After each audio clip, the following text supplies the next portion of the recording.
Olá, seja muito bem-vindo. Heleno Feira falando. Hora de a gente colocar em prática aquilo que a gente viu nesses últimos 3 vídeos. E vamos começar pensando na comunhão parcial de bens. Quando a gente for pensar a questão da sucessão da herança, a gente ter etapas, né, na nossa mente. Então, a primeira etapa, identificar o regime de bens do casal. Isso vai ter um impacto grande, né? Depois fazer as caixinhas. O que são as caixinhas? Para a gente ver o que é bem de um cônjuge, o que é bem de outro cônjuge, só deles exclusivamente, de maneira particular, e o que é bem comum, tá? Feito isso, faz a meação propriamente dita, que é aquilo que é do bem comum, a gente faz uma divisão. E no que for de herança de bens particulares, exclusivos do cônjuge falecido, aí a gente tem que pensar algumas outras questões, que é justamente o que vai dar um impacto do regime também. Então, antes da gente pensar nisso, a gente tem que lembrar que existe aquela reserva legal. Uma reserva legal, aqueles 25% que o cônjuge que fica tem de direito na herança.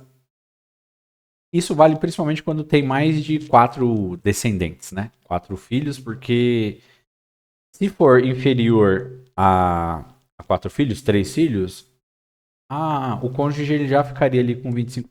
Agora, se tiver mais de 4 filhos, o cônjuge que fica, ele tem que ficar pelo menos com 25%. Então, essa que é a ideia da reserva legal. E também tem um outro direito, que é o direito real de habitação. E para o cônjuge que fica, ele tem direito a ficar no imóvel, desde que esse seja o único imóvel que está ali no inventário, né, no processo lá da partilha. Bom, então vamos lá, sem mais delongas. Comunhão parcial de bens. Tem um case aqui. Rafael, casado pela comunhão parcial de bens, com 2 filhos, faleceu sem testamento, deixando 2 massas patrimoniais. Então, bens comuns, bens exclusivos. Que é do casal, que é só dele. Dessa forma, a sua esposa ficará com 50% dos bens comuns, a título de meação, e será herdeira em igualdade com seus filhos apenas dos bens particulares do Rafael. Já cada filho herdará por cabeça 1/3 dos bens particulares e dividirão em igualdade a meação do seu pai. Essa que representava 50% dos bens comuns do casal. Então vamos lá. Ó. Comunhão parcial de bens. Comunhão parcial de bens, tudo que é depois do casamento é do casal. Então existe o bem comum. O bem comum está representado aqui, ó, de verde. Desses bens comuns, não tem surpresa. A esposa fica com 50%. E a esposa não participa da meação. Veja que quando tem descendentes, a esposa não participa do que é bem comum. Então, 25% vai para o filho A e 25% vai para o filho B.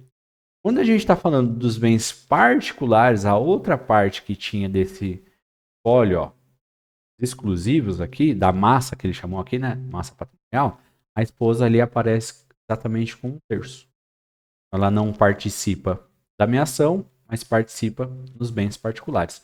Fora os bens particulares que já era dela mesmo, quer seja adquirido antes do casamento, quer seja algum bem prorrogado, né, que ela tinha uma casa e trocou por uma outra casa, mas aquela casa em questão fica sendo só dela.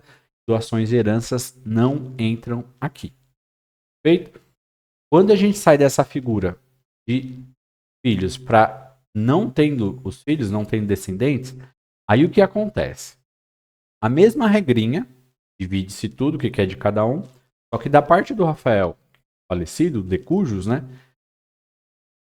Vai ter a mesma divisão, 1/3 para cada um, esposa e 2 filhos, esposa, pai e mãe, né? No caso, só que ela vai participar também na meação. Então, dos bens comuns, quando não é com um descendente, ela concorre. E essa é a única distinção que a gente precisa quando a gente está pensando em comunhão parcial de bens. Com filhos, a esposa não concorre, e sem os descendentes, a esposa concorre na meação, que no caso aqui está representado pelo verde. Bom, espero que você tenha entendido. Vamos aos próximos casos agora. Grande abraço e bons estudos para você.